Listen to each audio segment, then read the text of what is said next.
gotta believe that you are something special. The Most High ain't put you on this earth so that you could be a drunkard, so that you could be defiant, so that you could be a deadbeat dad, so that you could be a bad husband. The Most High ain't put you on the earth for that. The Most High put you on this earth so that you could be an example, so that you could be a pillar in the community, that you could be a pillar amongst the nation of Israel, amongst the blacks, Hispanics, and Native Americans. You are not your problem.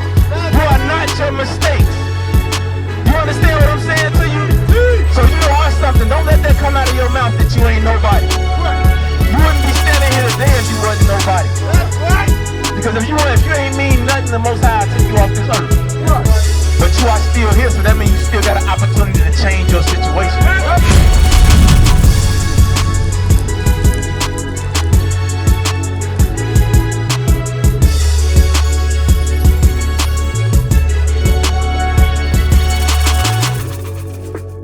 What you think of? So you just celebrated Juneteenth?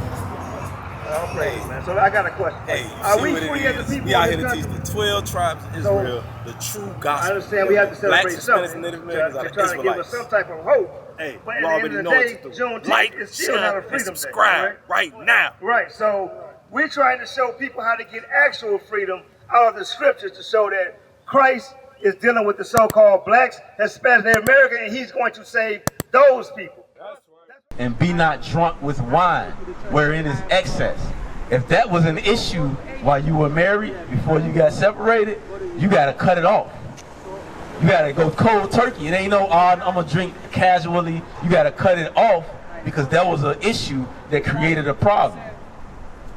You understand? That would be you bearing fruits worthy of repentance. Because you're showing change. Hey, I'm gonna leave that alone.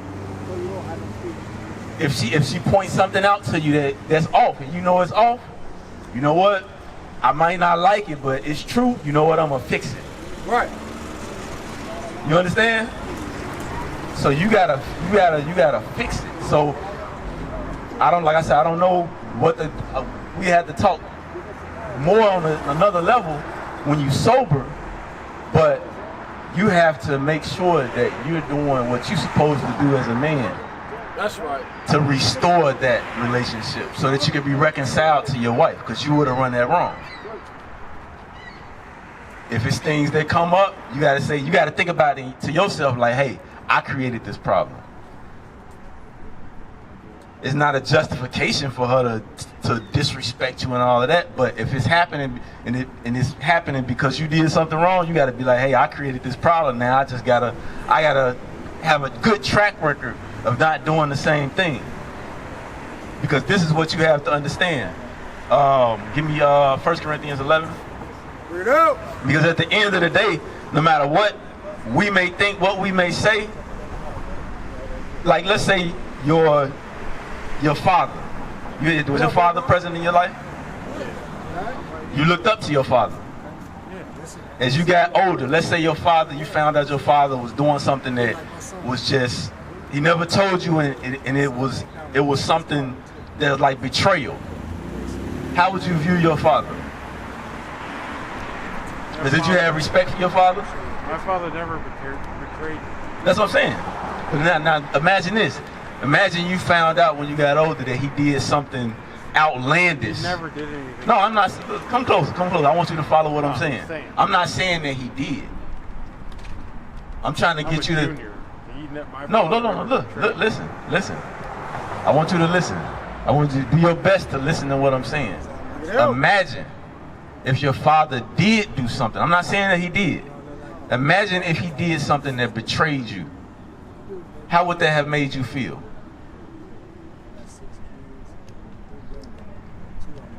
He never did anything. Okay, let me give you a specific scenario. Imagine you grew up, you got old, you got married, and then your father, you looked up to your father, he never did you no wrong, and then you found out he slept with your wife. How would that make you feel? I'd kill him. It hurts that you feel betrayed, correct? Now, think about it, how your wife feels if you stepped out on her. That same level of betrayal that you think that you know that you will feel, you got to understand that's the same level of betrayal that she feels towards you. And that's not something to beat you down and be like, you can never change. Now, okay, now I recognize that. Let me fix it. You understand? Now you follow what I'm saying now? So that's how you gotta view it. Not for you to be act like a boy now, but now you just have to stand back up and reclaim your throne as a man. And stand up and be disciplined and not commit fornication no more. That's right. What I had you get? 1 Corinthians. Read. The book of 1 Corinthians, chapter 11 and verse 3. But I will have you know that the head of every man is Christ. So the head of every man is Christ. Meaning, we are governed and under the authority of this Bible. This is how we are judged as men. And we answer directly to Christ. Read. And the head of the woman is the man. And as men, we are the head of the woman. The woman looks to us for guidance and authority. That's right. The same way you look to your father. So if she looks to you for guidance and authority and then you betray her, you betray that trust, it's going to be hard to regain that trust. Right. But father would never do that, though. I'm not saying your father did. I'm not saying your father did. You understand? Yeah. All right, read. And the head of Christ is God. And the head of Christ is God. So that's the hierarchy. You good? Yeah. The hierarchy is God, Christ, man, woman. What the fuck? No, go ahead. Fuck? No. Oh, I want to meet her. I want to talk to her. Oh, Who? my dad said that. Like, So, but are you following what I'm saying? You as the head, you made a mistake. Now you have to get back up. Even if you don't my dad slept with my fucking wife? No, I'm not saying that he did that. No, because they still talk even after everything. No. They, like, Don't leave. Come here, bro. I want No, you. because- Don't leave. No. I want you to listen. Your father did not sleep with your wife. I don't want you to leave here with that impression that I put that in your mind. No, but they fucking... No.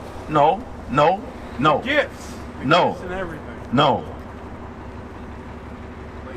He was still, he buys gifts for the baby, everything. That's because they're his grandchildren. He loves them.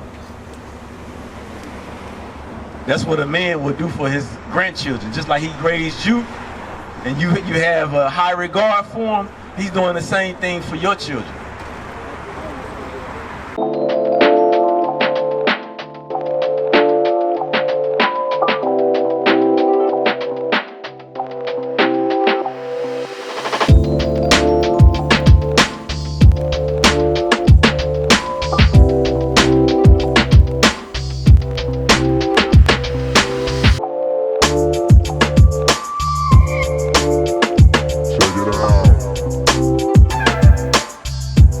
You follow me? You sure? What am I saying?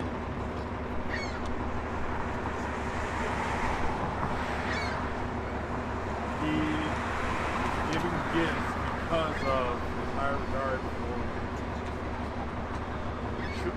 my offspring were the offspring of his offspring because I'm his offspring. Right.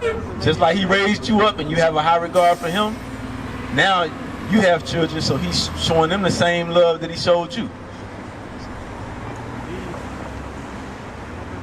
Your father is a from what you said, your father is a upstanding man. He is. So he's just showing that same love that he showed for you when he raised you. He's showing that same love to your children. That's right. Because they're his grandchildren. And if he's communicating with their mother, he's communicating with their mother to hey, can I come get my grandchildren? Hey, can you drop them off? I want to see my grandchildren. You got it? You got it? Yeah. You sure? Yeah. So what do you have to do? Give me Sirach 31. What do you have to do as a man?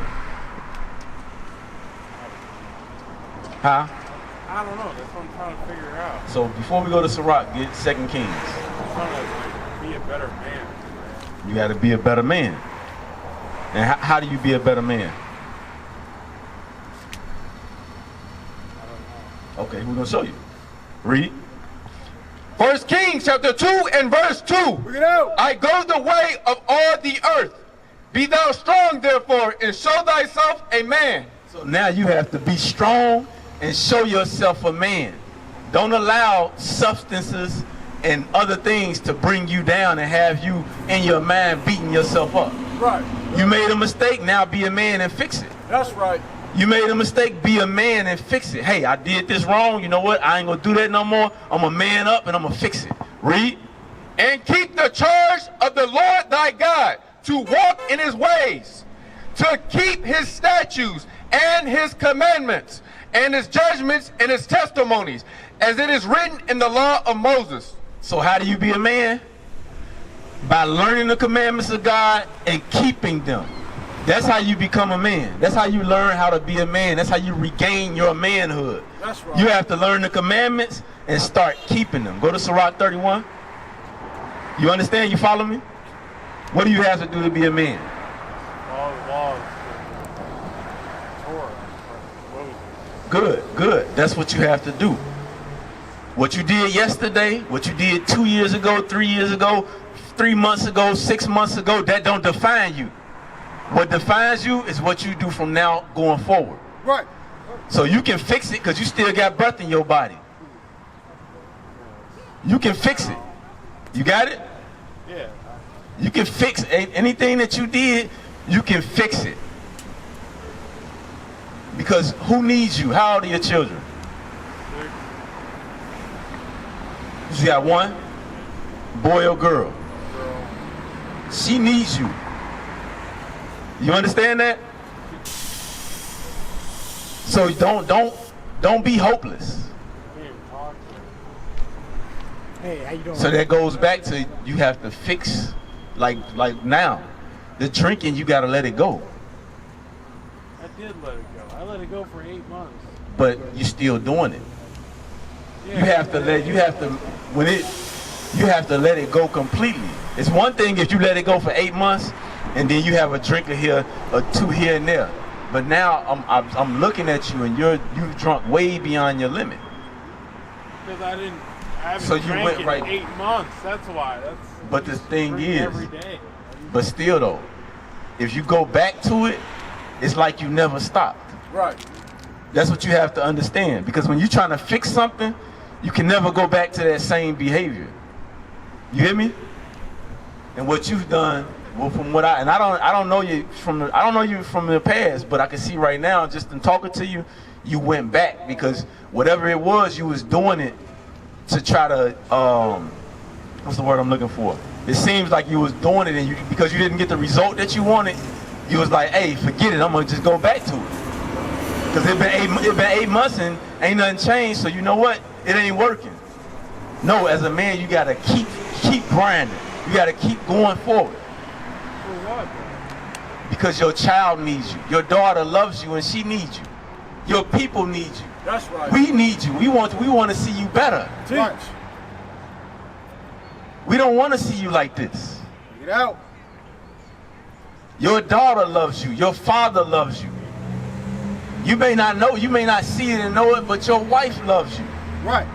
If she ain't winning and got somebody else, she's waiting on you to get right. That's right. She's waiting on you to fix the error that you made. She's waiting for you. Break it out. And you can fix it. Because you still got breath in your body. What I have you holding? Sirach 31. Read. The book of Sirach, chapter 31 and verse 27. Wine is good as life to a man, but if it be drunken moderately. So it says wine is good to a man if it's drunken moderately. So if you have a cup here, a cup there, you got a little glass of wine here, that's okay because it's moderate. But read. What life is then to a man that is without wine? For it was made to make men glad. So we drink wine because it makes us happy. It improves our spirit a little bit. But that's when it's drunken moderately. Read. Wine measurably drunk in season bringeth gladness of the heart and cheerfulness of the mind. So if you drink my wine measurably. You hear? You following me still? You still following me? What we just say so far? I just want to make sure you still following. Man drinks wine in moderate. I can't drink moderate. So that means that you shouldn't drink at all. Right. I wasn't drinking at all. But you gotta keep doing it because you just said you can't drink moderate. That explains how you are right now. When you drink too much. So that means you just don't need to drink at all. That's right. That's your best anecdote. Like, don't say, I'm going to stop drinking for 6 months. I'm going to stop drinking until this change. No, just say, I ain't drinking no more. You understand? Read. But wine drunken with excess maketh bitterness of the mind. So it says, wine drunken in excess maketh bitterness of the mind. That's what you're going through right now. Because you already probably beat yourself up when you're not drinking, because you. That's why I went to the psych ward. So you're beating yourself up because of the mistakes you did, because things you're doing. So now you're drunk. Now your mind is even more prone to beat yourself up and be in sorrow. That's not a solution for you, because it's not helping you. I'm nobody. No, you are somebody. That's right. We out here to tell you that you are somebody. Right. Your mistakes don't define who you are. Right. When you stand up and you show, no, I'm not going, because you work out, right? Have you worked out all your life? So when you work out, is it easy all the time? Sometimes it's painful. Sometimes you don't feel like getting up and doing it, right? That's the same energy that you got to apply to fixing your situation. That's right. Because when you worked out, you thought what? When you work out, when you picked up them weights, what was the mindset?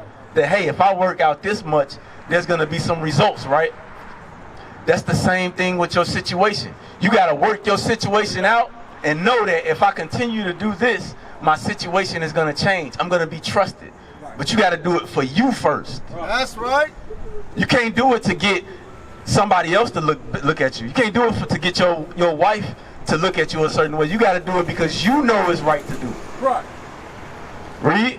But wine drunken with excess maketh bitterness of the mind, with brawling and quarreling. With brawling and quarreling, mean you're going to be quick to get in a fight with somebody. You're going to be quick to do harm to somebody when you're drunk and not in your right mind. I don't know about that. Yeah, no, because you just said it. I'm not going to repeat what you said, but I asked you a question and you said what you would do. But you speaking out of your drunk mind. Because why do they call wine spirits? Because when you drink, you get spirits on you. And them spirits cause you to do whatever come in your mind. I never said I even hurt anybody. Yes, you did. Yeah. And because you don't, that's why I keep asking you to repeat what I said. Because you're not in your right mind. So I want to make sure that things is getting to you. I know it's getting to you because it's getting to your spirit. Because these words are life. Right. But you have to focus on fixing you. Only you can do that. Nobody can do that for you.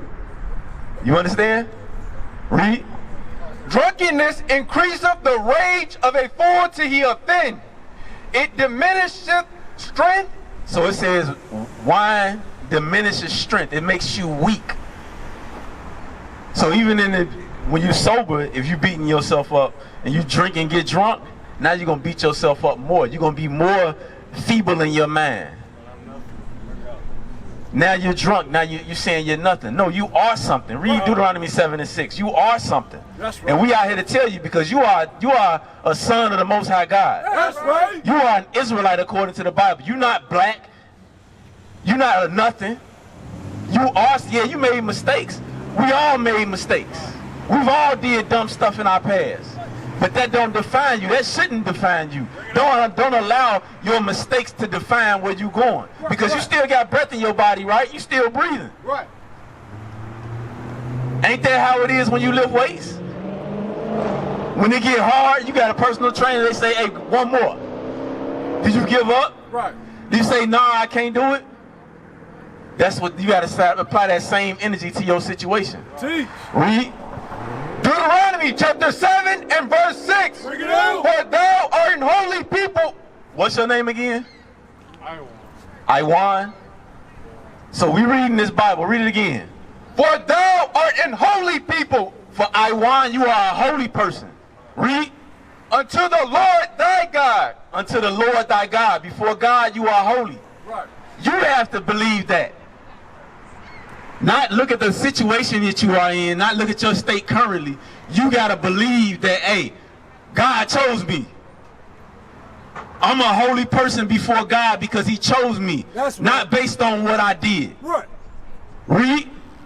The Lord hath chosen thee to be a special people unto himself. You got to believe that you are something special. Right. The Most High ain't put you on this earth so that you could be a drunkard. That's right. So that you could be defined, so that you could be a deadbeat dad, so that you could be a bad husband. The Most High ain't put you on the earth for that. That's right. The Most High put you on this earth so that you could be an example, so that you could be a pillar in the community, that you could be a pillar amongst the nation of Israel, amongst the blacks, Hispanics, and Native Americans. You are not your problems. You are not your mistakes. You understand what I'm saying to you? So you are something. Don't let that come out of your mouth that you ain't nobody. Right. You wouldn't be standing here today if you wasn't nobody. That's right. Because if you ain't mean nothing, the Most High took you off this earth. Right. But you are still here, so that means you still got an opportunity to change your situation. That's right. Read. Above all people that are upon the face of the earth. Now it says above all people, meaning because you are an Israelite, you're above all nations that's on the face of this earth. That's right. So the situation that you are going through, trust and believe there's men amongst us that have been through the same thing you've been through. Right. That's right. And what we did, we learned the scriptures and applied the scriptures, and we doing better. You're not the only person that went through what you do. The things that we go through as a people is commonplace within our community. Right. So that's why we here. We went through those things, and we coming to you. We coming to the streets of Chicago to show you that, no, bro, you ain't. That's not you. Bring it up. That's what you were. That's what you were. You were made to be like that. We were destroyed in this earth. Right. We were broken down in this place. We forgot who we were. We separated from our heritage. Right. That's why we go through the things that we go through. A broken marriage is a curse. That's right. A broken marriage is not how. That's not gonna build our communities. Because what happened? A broken marriage, I can guarantee you, is why the little girl got shot at the Dunkin' Donuts. That's right. A broken marriage I can guarantee why they was shooting up the block on 39th. That's a result of a broken household.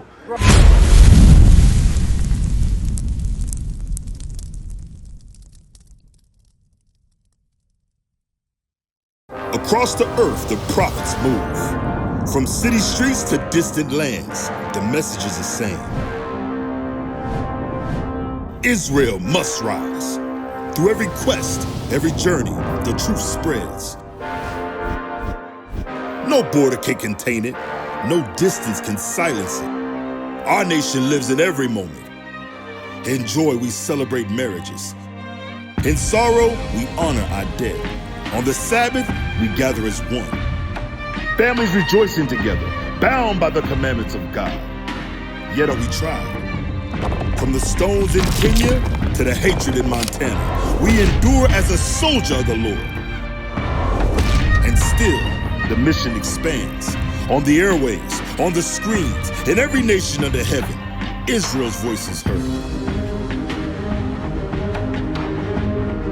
We build our communities. We raise our children in royalty. We restore what was broken. We clean what was defiled. We show the world who we are.